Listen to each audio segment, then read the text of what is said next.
ब्रह्मभूतः प्रसन्नात्मा न शोचति न कांक्षति समः सर्वेषु भूतेषु मद्भक्तिं लभते पराम।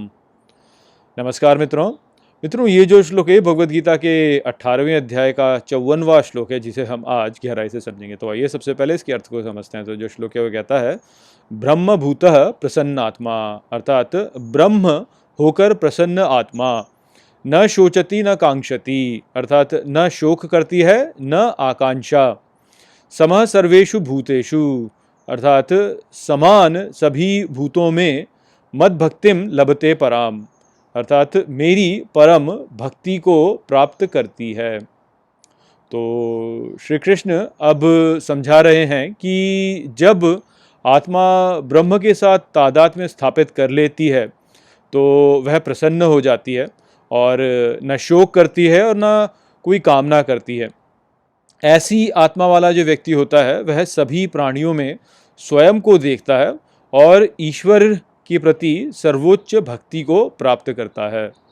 तो यहाँ पर श्री कृष्ण के इस कथन द्वारा हमें आत्मा और ब्रह्म के विचार पर एक गहरी अंतर्दृष्टि प्राप्त होती है। तो प्रायः आध्यात्मिक प्रवचन में लोग मांडुक्य उपनिषद के महावाक्य अयम आत्मा ब्रह्म की चर्चा करते हैं, जिसका शाब्दिक अर्थ होता है यह आत्मा ब्रह्म है।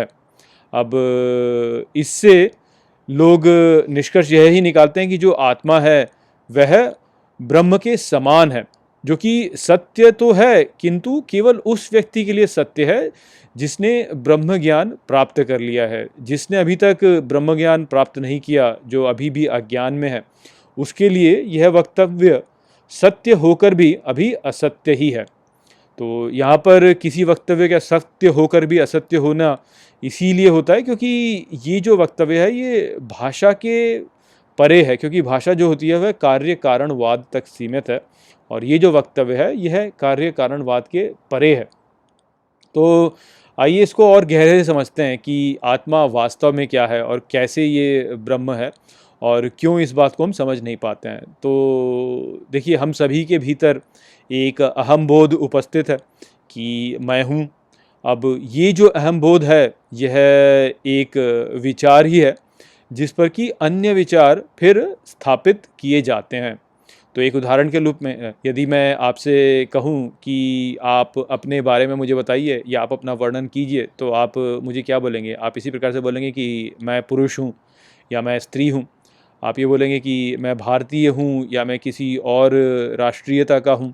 आप ये बोल सकते हैं कि मैं युवा हूँ या मैं वृद्ध हूँ। या यदि आप अपनी भावनाओं को भी बताना चाहेंगे तो आप इसी प्रकार से बोलेंगे कि मैं अभी क्रोधित हूँ या मैं अभी प्रसन्न हूँ या मैं अभी उबासी में हूँ। तो इस प्रकार से आप अपनी भावनाओं को भी बताएंगे। तो यहाँ पे आप ध्यान दीजिए कि जब आप अपने विषय में वर्णन कर रहे थे तो उन सभी कथनों में समान रूप से जो उपस्थित विचार था वह था मैं हूँ।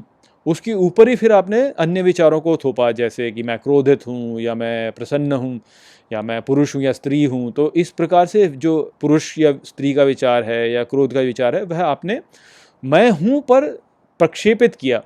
तो इस प्रकार से हम समझ सकते हैं कि मैं हूँ का ये जो विचार है ये वास्तव में एक मूल विचार है जिस पर फिर अन्य विचार स्थापित किए जाते हैं। तो ये जो मैं हूँ या अहम बोध का जो विचार है यह ही वास्तव में आत्मा है, जो कि सभी जीवों में समान रूप से उपस्थित है। इसलिए ये वास्तव में एक ही है, किंतु यह प्रतीत ऐसी होती है कि यह बहुत सारी हैं। हमें लगता ऐसा है कि बहुत सारी आत्माएं हैं, किंतु आत्मा वास्तव में एक ही है। तो जो ज्ञान में होता है वह इसके एकत्व को जानता है और समझ पाता है कि सब में ये एक ही आत्मा उपस्थित है। किंतु जो ज्ञान में नहीं है, जो अभी भी अज्ञान में है, उसको ऐसा ही लगता है कि सब में अलग अलग आत्माएं उपस्थित हैं। तो ये जो अज्ञान जनित आत्मा का अहंकार प्रतीत होना होता है, यह ही वह समस्या है जिसके द्वारा जीव जो होता है वह संसार में फंस जाता है, क्योंकि वो ये समझ नहीं पाता कि वास्तव में एक ही आत्मा सभी के भीतर विद्यमान है और वह ही है जो कि सभी से कार्य करवा रही है। व्यक्ति सोचता है कि मैं कार्य कर रहा हूँ, जबकि वास्तव में आत्मा जो हमारे भीतर है वह हमसे कार्य करवा रही होती है। ये जो आत्मा है इसको संपूर्ण ज्ञान है, किंतु हम अहंकार से तादात्म्य करके इस आत्मा के संपूर्ण ज्ञान से दूर हो जाते हैं, और इस कारण से जो है हम ये सोचने लगते हैं कि मैं कार्य कर रहा हूँ, क्योंकि वास्तव में जो कार्य करने वाली है वह ये आत्मा ही है। तो ये जो अहंकार है जिससे हमारा तादात्म्य हो जाता है, जिससे कि हम अज्ञान में चले जाते हैं, यह ही असुर या फिर शैतान है जिसको कि हमें नष्ट करना है। जब ये जो अहंकार है या जो ये असुर है, अहंकार का असुर, जब इसे नष्ट कर दिया जाता है तो ज्ञान उत्पन्न होता है और आत्मा स्वयं को शुद्ध चैतन्य स्वरूप में देख पाती है। और यह जो शुद्ध चैतन्य स्वरूप है, यह ही हमारे अलग अलग प्रकार से जब हम ईश्वर को दर्शाते हैं वह ही है।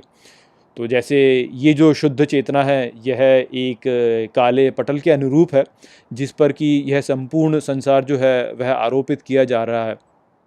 तो इस प्रकार से ये जो शुद्ध चेतना है, ये कृष्ण है क्योंकि कृष्ण का अर्थ काला ही होता है, या ये राम है क्योंकि राम का अर्थ भी काला होता है।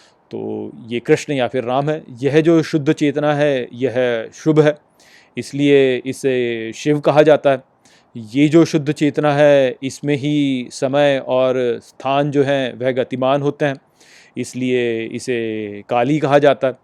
ये जो शुद्ध चेतना है इसमें जो भी शरण ले लेता है वह फिर किसी भी हानि से जो है वह सुरक्षित हो जाता है, तो इसलिए इसे दुर्गा कहा जाता है। ये जो शुद्ध चेतना है यह हर स्थान और हर समय पर उपस्थित है, इसलिए इसे विष्णु कहा जाता है। ये जो शुद्ध चेतना है इसकी प्राप्ति ही हमारे जीवन का लक्ष्य है, इसीलिए इसे लक्ष्मी कहा जाता है। और ये जो शुद्ध चेतना है इसमें ही ज्ञान का प्रवाह होता है, तो इसलिए ये सरस्वती भी कहलाती है। तो आप देख सकते हैं कि ये विचार एक ही है, शुद्ध चेतना का विचार है, किंतु इसको ज्ञानी लोग अलग अलग दृष्टिकोणों से जब देखते हैं तो इसके अलग अलग नाम रख दिए जाते हैं। तो इसलिए हमारे भिन्न भिन्न देवी देवताएं प्रतीत होते हैं हमें, जो कि वास्तव में एक ही हैं, जो कि ये शुद्ध चेतना है। तो जो हर व्यक्ति इस संसार में खोज रहा है वह इस शुद्ध चेतना के साथ में एकत्व को ही खोज रहा है।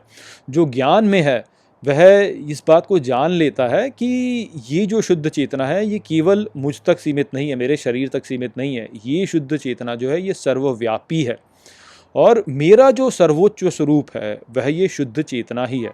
जब मैं कोई कर्म कर रहा हूँ तो वास्तव में वो कर्म मैं नहीं कर रहा हूँ, वो कर्म ये शुद्ध चेतना है जो मुझसे करवा रही है।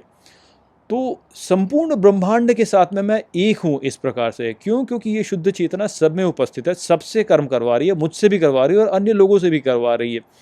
और ये जो शुद्ध चेतना है यह सब कुछ है, तो इसलिए यह ही ब्रह्म है। ब्रह्म को हम क्या कहते हैं? जो सब कुछ है वह ब्रह्म है, ब्रह्म में ही सब कुछ है यहाँ पे। तो ये शुद्ध चेतना जो है वह ही आत्मा है, वह मेरे शरीर तक सीमित नहीं है। यदि मैं सोचता हूँ कि ये मेरे शरीर तक सीमित है तो फिर मैं ये सोचता हूँ कि आत्मा मेरा शरीर है, जो कि अनुचित विचार है। इस प्रकार से नहीं है। यदि मैं ये सोचता हूँ कि मैं काम कर रहा हूँ, मैं करता हूँ, मैं कर रहा हूँ सब कुछ, तो फिर ये जो आत्मा है उसको मैं अपने शरीर से जोड़ रहा हूँ। तो आप यहाँ पे ध्यान दीजिए, शरीर केवल भौतिक शरीर नहीं होता है, शरीर जो होता है सूक्ष्म शरीर भी होता है, कारण शरीर भी होता है। तो जब मैं उसको उसके साथ में जोड़ रहा होता हूँ तब मैं आत्मा को सीमित कर रहा होता हूँ और अज्ञान में होता हूँ। जब मैं ये जान लेता हूँ कि ये जो आत्मा है ये सब में है और यह ही है जो कि सबको चला रही है, और तो फिर ये जो आत्मा है वह ही ब्रह्म हो जाती है। तो आत्मा ही फिर ब्रह्म हो जाती है। ये है वो वास्तविक ज्ञान जिसको कहा जाता है अयम आत्मा ब्रह्म। और जब कोई व्यक्ति बोलता है अहम ब्रह्मास्मि, तो तब भी वह वास्तव में यह ही बोल रहा है कि जो अहम है, मैं हूँ, ये जो अहम भाव है यह ही ब्रह्म है। वह अहम से स्वयं का शरीर नहीं मान रहा है, कारण शरीर भी नहीं मान रहा है, वो अपना सूक्ष्म शरीर भी नहीं मान रहा है, भी नहीं मान रहा है। अहम से ब्रह्म को मान रहा है, वो संपूर्ण को मान रहा है, पूर्ण को मान रहा है। तो ये यहाँ पर श्री कृष्ण कह रहे हैं कि जब आत्मा ब्रह्म को जान लेती है तो तब वह प्रसन्न हो जाती है, और प्रसन्न होकर के वह स्वयं को सब में उपस्थित जान पाती है। और जब वह स्वयं को सब में उपस्थित जान पाती है तो फिर वह शोक और आकांक्षा के परे चले जाती है। उसको फिर कोई अंतर ही नहीं पड़ता है कि भाई किस बात का शोक और किस बात की आकांक्षा, क्योंकि जो करता है वह तो सब कुछ में एक ही है, एक साथ ही है। मैं तो करता हूँ ही नहीं, तो मैं करता नहीं हूँ और जितने भी मेरे आसपास वाले लोग हैं वह भी सब वास्तव में करता नहीं है। सब में वह एक आत्मा ही उपस्थित है, वह ही सब कुछ कर रही है और वह शुभ है, कल्याणकारी है, सबका अच्छा ही करती है। तो फिर तो शोक करने की कोई बात ही नहीं है। किस बात के लिए शोक किया जाए? सब कुछ जो हो रहा है वह शुभ ही हो रहा है। तो ऐसा जो व्यक्ति होता है वह स्वयं को समान रूप से सभी भूतों में उपस्थित देखता है और इस प्रकार से वह परम भक्ति को प्राप्त करता है कि वह फिर प्रेम ही देगा सबको, क्योंकि वह स्वयं में को सब में देखता है और सबको स्वयं में देखता है, तो सबको फिर वह प्रेम ही देता है, क्योंकि यह ही तो सर्वोच्च है जिसको पाना है, और यह ही प्रेम स्वरूप है। तो उसकी ओर प्रेम ही वह फिर प्रक्षेपित करता है। जब वो प्रेम ही देगा तो वो परम भक्ति को प्राप्त करेगा। तो परम भक्ति को प्राप्त कर लेता है वह व्यक्ति जो कि ब्रह्म को जान लेता है। तो यह संदेश यहाँ पे था। आशा करता हूँ कि मैंने इस श्लोक को आपको अच्छे से समझा दिया होगा। चलिए इसी के साथ इस वीडियो को हम यहीं पे समाप्त करते हैं। नमस्ते।